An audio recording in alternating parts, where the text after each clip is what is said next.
Welcome to Rich Your Soul, Jen Goldman. It's great to have you join us today. And I am excited for the conversation. We always like to start at the beginning. What was it like when you were growing up, and how much did your family and school teach you about money? Tell a story. Growing up, I grew up to actually a teacher, a math teacher, and a mom who worked in foreign language. She was an assistant in foreign languages in a college. So very much a learning environment. And my dad was very diligent about writing down his numbers. So he used to have this little tiny brown book, and he sat me down, and I think I was probably 9, maybe, or 10, in my bedroom, which by the way had math problems on the wall. That was my wallpaper. And showed me how he kept track of what we now know as assets and liabilities, things you own, things you owe. And when DOS came out in Apple IIe, he kept track of it in, I don't know what it was called. Now it's Excel, right? And showed me how to VisiCalc. VisiCalc. Thank you. Yeah, You know. that's where I learned. That was my first. There you go. So this is where I learned. You put your numbers every month. You look for things. It's like getting grounded, right? The whole idea.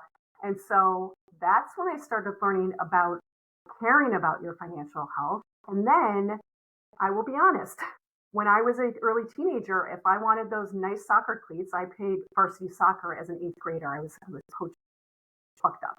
I had to pay the difference. If I wanted some brand name, I had to pay the difference. I did not grow up in a house where things were just given. And I grew up in a town where a lot of kids had a lot of things. So that's how the money thing started. So I knew, and of course back then credit cards were not like ample, like now, or even Apple Pay. I knew the power of the money because I used dollars, handing that over. So I learned pretty much at a young age. A lemonade stand. Oh, that's another one. Lemonade stand.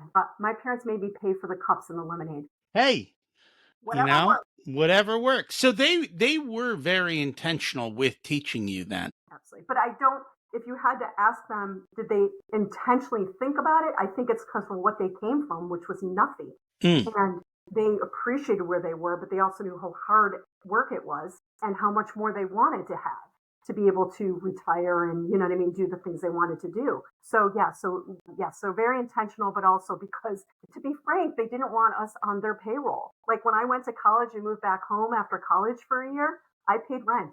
They never Not a stopped. lot. Not a lot. Just enough to make me not want to stay. It's funny how that is. Yeah, but it works. And it works to this day, right? Like, I wish more people did that. I can tell you how many conversations with neighbors and friends where they didn't, and it is not working out for their. And I don't. Do you have kids, and did you do it with your kids? I have a 17 and a 19, and no, they do understand money. They do appreciate. They do keep track of it. Although we use an app, we started with Green Light. Now we've gone to the adult level. No, they do. But I had to. I'm married, and so there are certain agreements of how far we go with financial literacy. I'm guessing your husband doesn't like financial literacy. It's more financial dependency. Maybe I should use that word. This idea of, if they want something really nice, the idea of me saying, well, you guys got to kick in a little bit of money for that, that didn't fly. We're in a good place. And so we could afford to do the things for our kids that my parents couldn't afford, to be honest with you. They really couldn't. Well, if they did, then he would never have been able to retire. So you could have a chat with your husband and say, honey, we're rich. The kids are poor. They need to figure it out. I did. Because that's what we told our kids. Have a chat. You can. Well, you just tell him to listen to this episode and he'll get the message. You know what? Here's the bottom line. Your kids are still at, relative. They're still on payroll, as I call it, right? If they're on payroll 10 years from now, you'll be like, hey, your fault. You deal with it. Oh yeah, it will not be 10 years. I can tell you the number. It is in the financial plan, and they're not on payroll. Yeah, years ago when I used to do financial planning, there was a family, and I still to this day just admire them, and they were extremely wealthy, and they made a deal that for every dollar the kid earned, they would match him $1 because they lived near New York City, and the idea of living in the city was, you know what I mean? But it was skin in the game, right? Dollar for dollar. Loved those kids have all turned out to be charitably inclined, successful, grounded. They have now grandkids. I mean, so there's ways to do it. And I've got all those ways lined up. And that's kind of what it is. It's not to say, I think it's more you decide when you spoil them versus them deciding when you spoil them. And that's kind of, I think, the differential is our kids had nice stuff. They did wonderful things. Some of it they had, if it was their thing, they were more likely to have to kick in for it. If it was our thing, it was our gift. And it was, hey, we're doing this. By the way, it's expensive. And we're not saying, oh, this. It's more like, hey, just be aware of what something like this costs. That's it. And it wasn't about can, can't comparison. It was just awareness. It's so healthy about the can can't. I think that's, to be fair, where we can get in trouble. And I have gotten in trouble, which is saying can't when I know we could. It was, I don't want to do this without you pitching in. And this is why. It's your words, right? How you present it is as everything. And also, the other thing is you are robbing them of that experience of buying something for themselves, which feels, Yeah, you're taking away their agency and you're creating dependency. So it's not, they're like, I want this. I'm like, great, pay for it. Like it wasn't an argument. It was just buy it. Then I can't tell from the youngest of age, their money, even today, their money, they spend very differently than my money. In their house, the lights are off. In my house, they're all on. Okay. Like, they're like, yeah, your bill and they're off payroll, how about the heat? I'm in the middle of starting winter here. They Oh crank my up. God, but it's so cold here. I'm like, would you like to pay for this bill? Would you go ahead? Oh no, they crank up the heat. They do whatever they want when Not they at come their own home. places. At their own, Yeah. it's freezing. Now I just look at them and go, all right, spend your inheritance. It's still a little bit of skin in the game, right? And I think these are the things people got to choose. But I think too often you have people who don't do that. They don't chase money. They value money. They value, and they're like, hey, this is what I love. I'm going to spend money on this. And these things don't matter. I'm not going to fall for society's rules that I must have them. And so they don't. And they're okay with that balance and they're happy. They're happy. And that's, again, it's going back to the rob. Just don't rob them from that experience, just like we weren't maybe robbed from that experience, right? Because it does make you value what you have and then not overdo it most of it. Food, I can overdo that one, but material items. Yeah. It's a choice. Well, you know what? And I think as time goes on, our money behaviors change because we're nowhere near the same place today that we were when our kids were little. We're in a much different place. We're also more, I'll speak for myself that I am much more aware about this scarcity versus abundance discussion, and I did grow up in scarcity. No fault to anyone. That was just how I did. So now I realize that as I'm getting older, aka wiser, that the decisions I'm making are based on scarcity, which is fear, and at some point can they be abundance? Because there are people with far less means that are much happier and believe that good things will come their way. And so just to recognizing that, I think is the advantage of getting wiser. So do you still deal with that or no? Oh yeah, that's why I publicly talk about it like this, because that is my own therapy. To say it that many times and hear myself say it, I don't think it's something you can like switch. I don't think it's that change in your mind that just clicks. I think you have to acknowledge it, you have to work through it, you have to understand the source of it, and then slowly over time you can flip that. And it does take time. I mean, you figure it took all those years for those habits to be burned in. It takes a little while to burn in new habits. Yeah, that's all. Like I always joke about the habit changes of, okay, so I say to people as I joke, what do when do you have your coffee in the morning? Because almost everybody except for me seems to drink coffee. And so, like, do you have it after you shower, before you work out, like whatever? What if I told you to change the order? And everybody, people get the shakes. And I mention this. I'm like, okay, but that's a change. How long does it take you? And I don't remember a long time ago, University of London did a study and said something like 22 days. If you repeat of the new habit, 22 days, you can flip that. You can make that change. Well, it's actually 66 days. You're just like, 22 days, why is it not sticky? It's actually 66 days. So if you had to change something, any type of habit, whether it's the way you think or what you do, It takes that long of repetitive action and saying or acknowledging to make that change. It just doesn't happen overnight. And let's be honest, I think 66 days, and then I add in like maybe another 66 because I'm going to every once in a while waver, right? I'm not going to do 66 in a row. There's some people that are great and they have that wonderful discipline of doing the same new thing or thinking the same new way every day. I do not. I'm with you. You got to do what works for you. Yeah. Not beat yourself up too hard about it. All good. So tell us, what do you do these days? What do I do? You mean like during the day? Okay, I'll Yeah. tell you. So let's see, I'll do percentages. So probably 85% of my time is in the workday. Let's talk about work for a second. Working with businesses, leading them through change, operational changes, systems, processes, people, right seats, things like that. How to, run productive meetings, learn how to trust your people, let them rise up, all that. Anything operationally to scale for sale or just success. The other 15%, and it fluctuates, as of now it's 15%, is nonprofit work. It's all pro bono. Right now I'm helping 3x a food pantry, which means we're going to feed 3 times as many families as we did before. And so my role in that is helping them think about all the steps, filling in the gaps. For example, I'll be doing marketing for the next 3 months to raise some donations and to make people aware that the pantry is where it's located and that kind of thing while they're working on the food distribution. And then we're going to hire somebody. Yeah, so pro bono. That's where I am right now in the day. And then at night, it's the family. I still have one at home. I have a husband who likes to live in the garage and work on cars. That's his. And I read. I read a lot. So what got you into that work?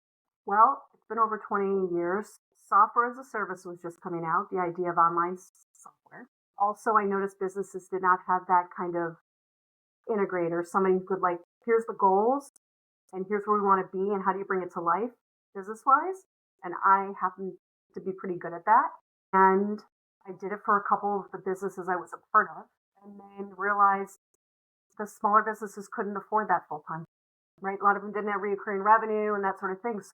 Between that and guilt of leaving my son at a daycare from 8 a.m. in the morning until 6, 7 o'clock at night, those two combined and coming from an entrepreneurial family, that's how I started it. I thought there's a need. Let's go for it. I did it at a great time. You're going to laugh. 2007, right before the market crash. Actually, you know what? In the world of business, it's in down times that they call people like us, not in up times. Because when things are working, they're ignoring everything. There's cash in the bank. I don't care.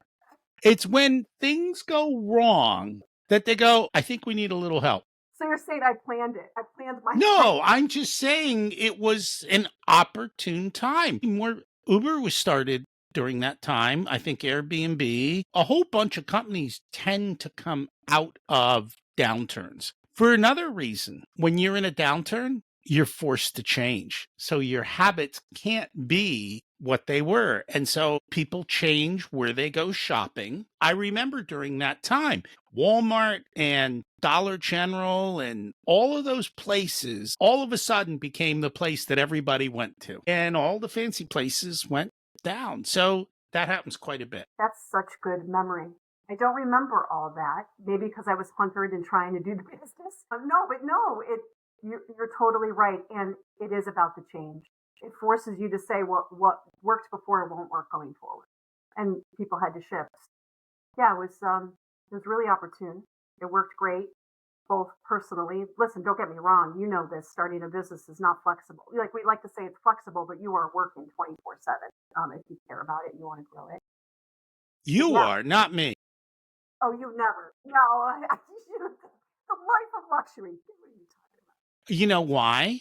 Because I started with the end in mind. I reverse engineered it so that I wouldn't get into that situation. How'd you reverse engineer it? Did you line up everything you wanted, who you would talk to?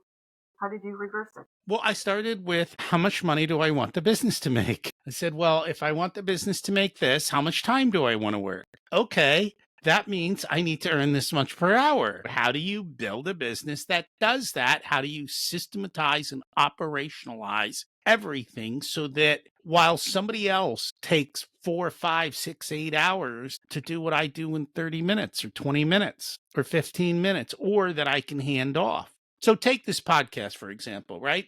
when we're done today, I just need to write the intro and outro, which will take 2 minutes. And then at some point, I'm going to record the intro and outro, which takes 5 minutes. And then I'm done. And someone else is going to come in, grab the video, right? Someone else is going to edit the video. Someone's going to make, same person's going to make a lot of this. They're going to create the shorts. I've taught them how to use the systems and processes to create the blog post, to upload the blog post. Everything is set. And going back to where we started, okay, Excel, today's VisiCalc, there's a line for you. I do have to move your row up, and then they know that that starts the process because I just copy and pasted your row, and it's got little check boxes for when everything gets done, and they post the social media to the systems we've implemented, and everything gets done. All right, I'm smiling, but I'm going to ask you the question. I'm going to turn the tables up.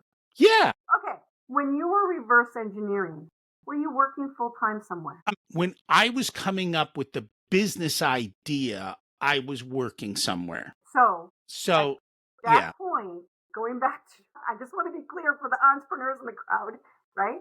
Were you working 7-8 hour days, or were you working 7-8 hour days in your day job and then putting together the reverse on this at night? Just asking. Never worked 7 to 8 hours in my day job. Well, who does? I mean, I worked less because, again, figure out what's important and do what's important and ignore. So let's go back to the. you had no FOMO. You never feared. You never. I think you're an abundance guy. Like No. I had plenty of fear. Will this work? Okay. But I had what most people don't. And I got yelled at it a lot by my mastermind group. They'd be like, you have too much runway. I don't see you moving fast enough. I'm like, but that was the plan. I told you that, right? So I had the ability to build a business. And the reality is it takes years to build a business. I said, okay, this is going to take years. I need to figure out how I'm going to live for years without this business paying me. And I'm okay with that. So there was never fear. Like, yes, there was fear. Will it work? But there was never fear. Like, how am I going to pay the mortgage? And I had kids in college when that occurred. Well, that's good. You went in very knowledgeable. I think a lot of people get into business thinking within a year or two it's going to be the cash cow, maybe not to the level they want. And I remember a mentor saying to me, and I was in my early 30s, I said it, and he said 5 years. Make it through 5 years, and then you're really in business. And I was like, 5 years is a long time away. He goes, trust me. He was almost dead on. And so all that time that I was working, I spent a lot of time on the road driving. And I would pick up the phone and I'd call these people. Hey, here's my business idea. Do you think it works? Do you think it won't? I'm thinking 3 years. Does it sound reasonable? And I got a whole ton of information during that time while I was driving for work, which is downtime for work. Like that was my learning time. So we were able to figure that out. And that's just the podcast side. Everything else we do, because everything we do is based off of Excel sheets. Like even our delivery is Excel sheets. So now the question is how do I continue to automate the Excel sheets so that literally, how do I save 10 seconds? Because if I'm doing something 30 times and I save 10 seconds times 30, now it's starting to add up. And that's literally what we do. How do we optimize every little part? How do we optimize email? How do we optimize this? So going back to the 80-20 rule, 20% of what you do produces 80% of the results. Okay. Now, most people would then go, okay, how do I figure that out? And that's all, well, maybe I'll spend 40% and we'll get 96%. And I'm like, you can do 20% in 4 different things and get 80% results. So you're at 320% results versus the next guy. And you still have 20% margin left because life happens, because you have kids, because like, okay, I'm sure you've never done this, and I'm going to get in trouble. Well, actually, I should, you know what? I'm going to reframe the way I say it. Parents don't seem to know how to run their household. So you're talking about the morning and running out of the house. Oh, we don't know what the kids are doing and wearing it. Like our kids wore uniforms. They didn't spend a moment thinking about what they were wearing. Backpacks are done the night before. Like everything is pre-planned so that in the morning you just go. You do. That's how we grew up too, and that's how my Peaceful. kids grew up. Lunch Yeah. is the night before. figured out the clothes for the most part. Sometimes they should the night before, whatever. But yeah, in the morning, because they're half awake. They're Wow. half awake.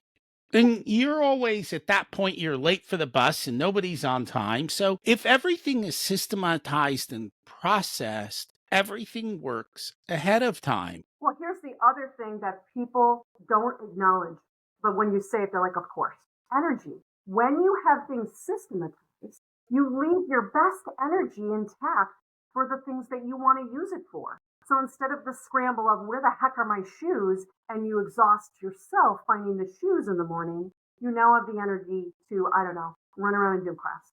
Let's use the kids example, right? Or as an adult, not pass out at 3 o'clock. You know, have energy. So I just, again, I always felt that systems actually freed up your energy for the things you wanted to. It does. You don't have to worry about where are the car keys, the wallet, all that stuff. The other thing that I found, which was a big eye opener to me, was I got 15 minutes. I would spend 15 minutes trying to figure out what to do, and nothing would get done. And so what I learned to do now, and what I do now, is when I have a task, I'm like, oh, I need to do this. I look at my calendar. I go, there's an empty block, and I put the task there. So when the time comes, I'm like, I need to do this. And I crank through tasks. I'm like, oh, wow. Whereas if you're thinking about stuff and you're worrying about stuff, you'll spend days worrying about stuff and nothing gets done. And maybe you worry about it or you see it because you don't know how to tackle it. And, and this is the other thing. And I literally have this quote on my, the progress over perfection quote, because I think that's also too, that's analysis paralysis. You see it. And I say to people, listen, stop seeing it, write it down. You're right, as a task, as something on your calendar. Just get it out of your head. I think this thing about thinking about it in our heads is this energy. I do. The grocery list is on an Excel sheet in the order of the store. Ooh, you're a bug. Not me. I'm not that organized. In and out. Like literally, it doesn't take us long. I mean, we just follow the order of the list in the store. I yell at my device and it sits it in a certain order so that when I go through the store, it's in the right section. Yeah. Whatever works for you and your systems is what you do. And that's the key. My way may not work for you. I don't care what works for you. Figure out what works for you and make it work. Okay, so let's go counter. Systems people totally get this, right? You're process driven, you want organized and so forth. Okay. What if your brain doesn't work that way? What if your brain is extremely creative all over the place? I call it like a constellation of thoughts, literally all over. Then how do you organize that? That's simple. Go for it. You find somebody like us and you go, do this. So you're familiar with the book Traction, right? Gino's other book. Yeah. Gino's other book is called Rocket Fuel, which Rocket Fuel is the person that you described integrator combined with the person who the you visionary. Yeah. With the integrator. Yes. When those two people come together, it's magical because one person's got the ideas and they're like, okay, that's silly. Yeah, that's silly. That one will work. Let me get that done. And here it goes. And because the person you described cannot get a thing done, can't leave the house, can't get the kids in the car. Like, you got to marry a spouse who's the other way. Like, because otherwise you're in trouble. And that goes for business. I have this, you can see it actually, the great partnerships. I don't go into it too much. It's a Michael Eisner book. It's very old. But it talks about this idea in marriage, but also in business. Find that other, like they always talk about Buffett and Unger, like yin and yang. There's a reason for that, visionary and integrator. Just like at home, you find it in business. No, I agree with you totally. Obviously, I agree with you. As you laugh, I'm like an integrator. Yes. Give me your dreams. I'll write out a plan and get it done. We get it done. No, I think people need, honestly, for me, my ahas were, I didn't know that was the way the world worked.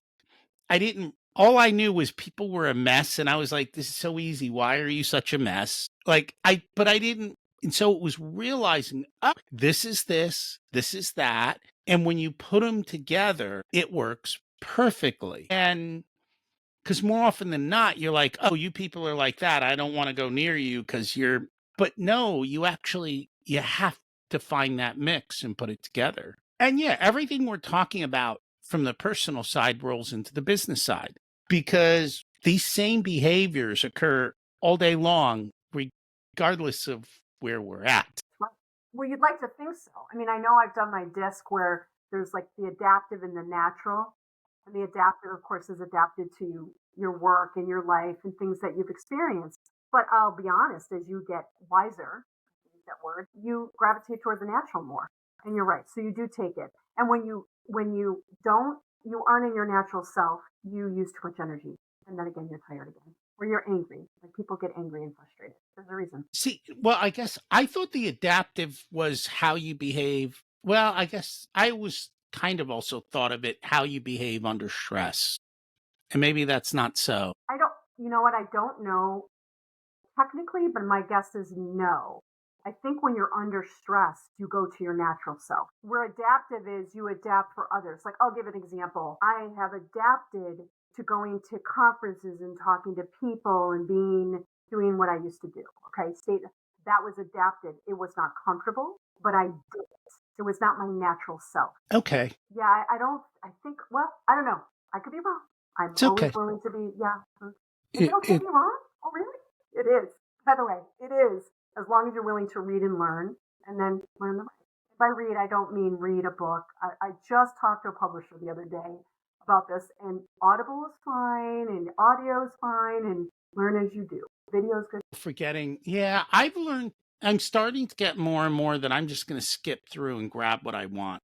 Me too. Just because A, a lot of books are repetitive, and B, I have too much of a backlog. So, oh my God, you should see the books piled on my floor. I had started doing Blinkist, and I actually cringed to admit it because I was such an avid book reader. It became I the stuff I needed the cliff notes. I am not a fan of Blinkist. Now, I used it years ago, so Yeah. I'm going back a long time. I felt like what I got out of the book and what Blinkist said were different. Uh-huh. And so actually if it's a good book, meaning let me reframe the word good. If it's a known book of a little bit of popularity, ChatGPT will tell Really? me what I need to know. Okay. Yeah.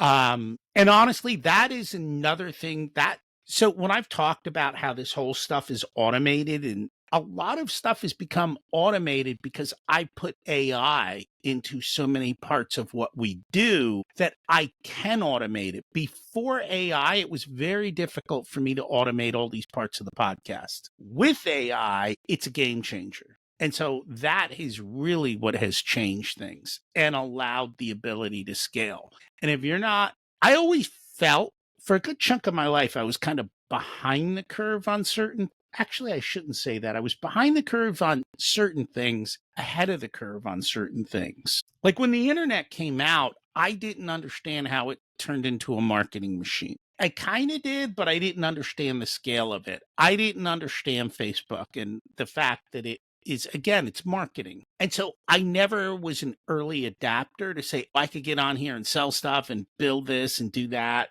I wasn't the early dancer on TikTok, just not my thing, Like right? a real dance and like, Yeah. I know. Yeah, but But you did say you can watch a TED Talk. It's not the first that's in that is usually the most successful either. The innovator is not necessarily, it's the second in and right place, right time. right. But for me, it's when I look at ChatGPT, I'm the always asking why person. And so it is my natural answerer to how to do things, how to think. And if you learn how to have the conversation, which is where we were just having this conversation with a client earlier today, it's a game changer for people who know how to have a conversation. When the computers first came out, they all talked about the concept of garbage in, garbage out.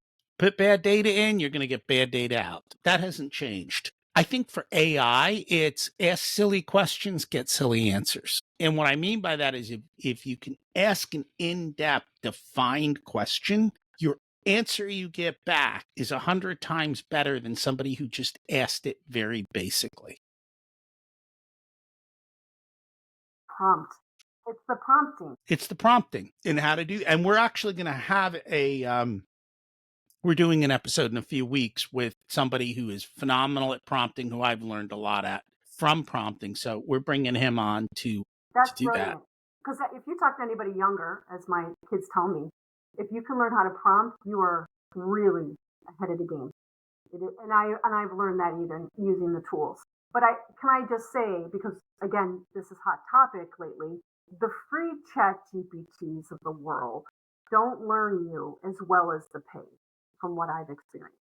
Would you agree with that or disagree? I use the paid, and I don't know if you know this. I have just I learned a couple things. ChatGPT has a memory of me that it keeps track of based on learning me. Well, I've blown the memory out so many times, it's not even funny. Like, I have to clear its memory. And what I do is I clear it and I copy it so that I now have it. And then I have to feed it back to it.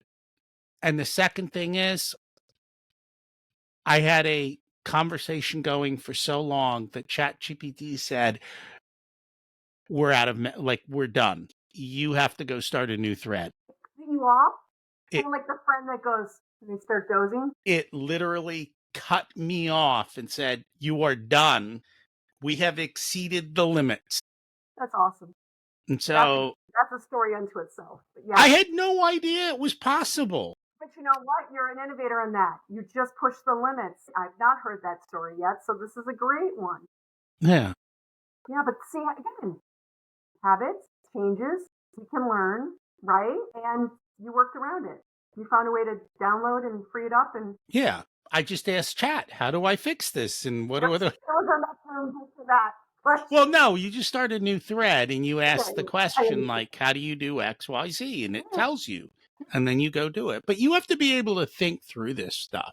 you do. I was just going to say the critical thinking, that is the one thing that I will say when I meet and work with owners. The frustration, their frustration with others on their team of the lack of critical thinking. Explaining to them that while we're doing and teaching them how to get better, while we're fixing things and improving, you have to let your people think, fail, rethink, fail, and that is.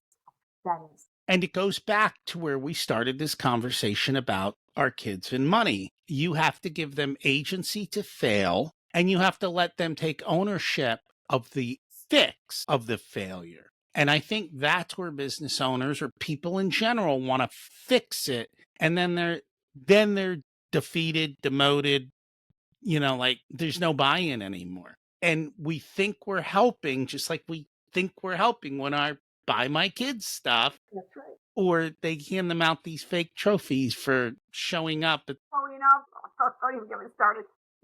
One of the things I did for the last couple presentations is explained that there is dopamine and endorphin hits. And so we talk about robbing them of the experience. We're also robbing them of something that makes them actually physically feel good. And those are things we can talk all day about how people are addicted to their phone. But what they're not addicted to the phone. They're addicted to the dopamine and the endorphin hits. And so we need to give that to them, not on the phone, in work, at home. So when a kid obviously pitches in for something they really want, and then they get that item, and then they have it, and they feel good about it, that's a good physical reaction in their bodies. That makes them want more. That you can be addicted to wanting good moments, right? And hopefully those are healthy, good moments. Same with business. We have to stop that. And I think that if we could go with the processes for a second, let's pull that in. Do processes pull people away from having those wonderful moments? And my attitude is absolutely not. Because if you have a good process in a business, you can delegate down work that somebody higher level normally would do. Because now you're giving that person of a lower skill level clarity around what to do, when to do it, how to do it. So now you can delegate down, give them the kick, endorphins, dopamine, empower them. They feel great. The person above them feels awesome because they're not doing as much work. They're freed up to go higher. It's like this whole great circle upward. I love it. I'm definitely an ops geek. You just heard what I said. There's a reason. I was that person in a business. When you ask me like why I do this, there's a reason. I loved it too, and I didn't like it when I wasn't treated that way. So. And the funny thing, I don't have to really communicate with the person who does all the podcast stuff because everything is systematized. So they just do it. And I'm usually the bottleneck, which is the approvals. And so when we started, I told them, I go, your job is to manage me. Like if you're held up because I'm not doing my part of this, then you need to tell me to do my part of it. But we don't even have to communicate where we are in the process because the process communicates where you are in the Yeah. process. And that's Yeah. empowering. But that's, I don't know if you take that for granted, but I can tell you, looking inside the hood of so many businesses, that is not being done. No. And the reason people or leaders say it's not being done, what they don't realize is they're actually, unfortunately, hurting themselves in both kneecaps and their people. They think by doing more and not giving to others or not having a process is actually better for that other staff member. And that's exactly the opposite effect. Nor have they taught it. So here's the thing, and you can tell because I deal with business owners all the time. I can tell in the sense that when you go in and you ask an employee a question, like if I go to the gym and I ask the person at the gym a question about XYZ and they have no idea, I'm like, this is not a well-run business. They don't know because I'm like, I can't be the only customer who asked this question, right? How is that possible? Why don't they have a system and like who's training who? And the other thing you get is this attitude of not caring. And I think they don't care because, again, you've disempowered the people. And you can tell, and I talk about Costco all the time. Costco trains their people to figure this stuff out and to be empowered. And that's why they have less people working there. And they give better service because they can do that. And they work and they collaborate. When they see something not right because they're so aware, because Mhm. they've been pulled in, they can huddle and go, you know what? I have a solution. And why do they come up with a solution, which owners want all the time? They want their employees to come up with solutions to problems because they're empowered. So Disney does that. I don't know if they still do, but Disney used to do that. And so take this as a Disney thing. People would come out of the park, and I don't know if you've been to Disney World and you've seen how big the parking lot is. People would come out of the park and go, I forgot where I parked. And I don't know how you find a car in that many. Their parking lot attendants solved the problem. And what they basically did was because management went to the parking lot attendants and said, solve the problem. And actually, the parking lot attendants are the same people who have to deal with the angry, tired, irate parent at that moment. Hanging on like crying. Yes, going, I parked over there. And that is why when you pull in now, they systematize how and when you park and they keep track of it. So they'll just ask you one simple question. What time did you come in? We got here about 10:30. 10:30, right there. That's where your car is. It's like, now that was ownership, agency, problem solving. Southwest used to do that. It sounds like I think the latest leader's gone, not doing it anymore. And No, so I don't that think they're singing on their flights anymore either. They used to do poems or sing on their flights. again, you cut people little by little, and that's kind of what happened. Right, but that is a slow, I call this the slow business death. Because the people in the business, so the leaders don't even see it's happening. They don't even see the slow decline or the atrophy or whatever word you want to use. We can use, right? And you're right. You can see it a mile away. But here's the other half of that. If you get yelled at for telling the truth, you stop telling the leader everything. And so then the leader is thinking everything is perfect when it's not. And emotionally attached. So there is the rose colored glasses, the blurriness around it. Listen, I have blurriness around my own business. Hence why I always, having a coach or an outside party to tell me the truth that I may not want to hear. I think that's important. And if I could, let me go full circle because I am scarcity and grew up with money discussions. The money can show patterns of death, slow decline. And it's not profitability necessarily. There are other signs of that. And there are signs that are I'm going to say more math driven. So when bigger businesses talk about KPIs and people, we understand that. But as a smaller business, who's doing the KPIs? Nobody. It's revenue, expenses, staff turnover. Like there's some basics, right? But those are non-emotional metrics, and you should not ignore them. Really important. And you need to do. And I think that's where the other half of Southwest lost its way. Nobody knew where anybody was. Nobody had a system for going, this crew and this pilot is here. And this crew and this pilot is here. And then that's when the whole system blew up a couple years ago. Wasn't it JetBlue? Did JetBlue buy Southwest? No. Okay, I thought JetBlue was trying to buy Sprint, but okay, that got broken up, and I think Sprint is filing for bankruptcy. And okay. Because I've noticed that with JetBlue, they sometimes don't know where the people are, and I'm like, whoa, how is that possible? Like back in the day when there was no internet, okay, I'll give you a little bit more manual. People have to pick up phones, but now, my goodness. Not that I'm saying to put trackers on people, but well, and that's when they had that snowstorm a couple of years ago. That's what it was. Southwest had no idea that's right. where anybody was, That's how right. to be able to do anything. And even though the people were on the plane ready to go, they couldn't get, Nope. no. Couldn't collaborate, coordinate. Well, they couldn't get through on the phone. They didn't have systematic ways of doing that. And there are ways to do it. You just have to take the time. To have the process. And I think that's the problem, though. People don't want to take the time to build the system because they don't have time. So they, No, and and so, when they do it, when an emergency happens and then they do it, right? And it's like, but that's reactive is never, never quite good. And by the time you're doing the reactive moment, your people have half checked out. They're frustrated, they're annoyed, they got too far. So do they really want to help in building that at that point? Sometimes no. Sometimes no. So then you wonder when you do a team meeting every week and everybody's silent and nobody's participating. We did that well, once. because every 3 months you've got a new way of doing things. Okay, that's the shiny object syndrome, people. I Yeah. get, yeah, yeah. And so nobody believes anything. Like that was when I worked in corporate. It was like, if you don't like what we've just done, stick around for 6 months. It'll change again. It'll be something different. So, maybe you'll like that one. Who knows? Yeah, and that's how we got into the why are we doing this? We've been talking about like Simon Sinek or why, and I say why on the projects. When you have an initiative that you come up with, you visionary owner, tell me what's the benefit. Why?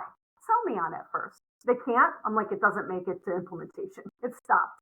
Like you can. Well, but the other thing, and this is true of business, it's probably true of parenting and everything else, right? You have a great idea that the best thing in the world. Everyone else might not like it. And I think it's getting that feedback to say, hey, we don't like your best idea. And parents just say, because I said so. And the boss says, because I said so.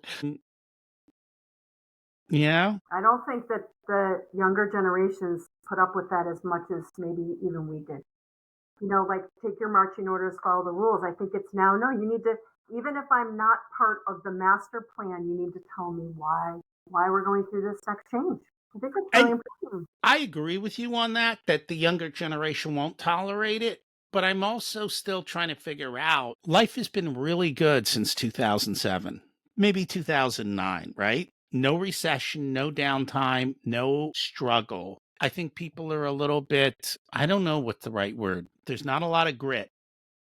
Complacent? Complacent. Not the right word. Yeah, but trying to get you plowing through something like just work ethic. Yeah, it doesn't seem to be there like it used to be. No. Oh, we don't do things physically as much as we used to either. I mean, I don't know about you, but some of that grit was the fact that I had to rake up the gosh darn apples, cut the lawn every week, wash the cars. Yes, I came from a family we were very. Anyway, we took pride in our things, but like, I was on a sports team. I don't know. Yeah, I think too many are seeing the YouTube, make your money being on a device, not physically putting something into it. And I think there's a correlation there. I'm sure they'll figure it out. The neuroscience will figure this out, but I think there's a correlation, which is why the lower grit. I don't think it's just laziness. I think it's how they grew up. Oh, I don't. iPad babies, the iPad was stuck in front of them. Instead of go outside and play. I don't disagree with that at all. But with the change in technology, with the advances in technology and one good recession, you'll see a lot of change. Yeah. Well, you know what else you'll see?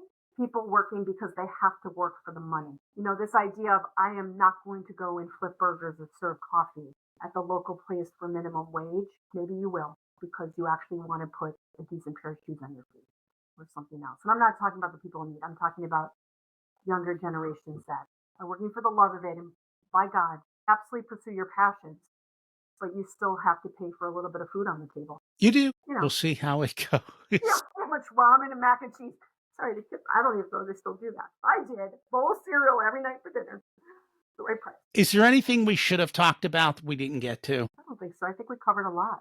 It's always Yeah. some nice philosophy, some good business stories, parlayed to personal. Yeah, I think the wrap is grace around change, progress over perfection. Can I say that today? And yeah, what else would you take away? Yeah, I just how it all comes together. Like these things show up everywhere and in every part of life. And if you're not doing it in one part of life, you're probably not doing it in the others. And that's why I think so many people are running around with their hair cut on fire. I'm like, I Yes, don't know what you people are doing, but it really doesn't take that long. no, or the burnout, or the exhaustion, or yeah, Yeah. I'm like, you're just making your life difficult. So stop. yeah. Hit the easy button, find the easy button, whatever that looks like, and start doing it. What's your secret to living an abundant life? Did you Not being in say that? scarcity? Not living in scarcity. Next question. That was my answer for you. It's mine too. Oh, What did you learn later in life that you wish you would have learned sooner? it's impossible, and you should never try to be universally liked. You are going to have people that just will not like you, who you are, what you stand for, and that is okay. I think right now we're at 50-50. Thank God the election's over. If you were to give an 18-year-old one specific piece of wisdom, what would it be? Don't waste your time on time wasters. Like school? You asked me, I was not prepared for that question. I am not going to clarify what I mean by that. Take it to be nice. Thanks. Because I'm paying tuition for a college right now. Well, it's an experience for them to have fun. And to learn what they don't like. If people would like to learn more about you and how you help businesses, what's the best way for them to do that? Oh gosh, website, myvirtualcoo.com. I know that's not a bird.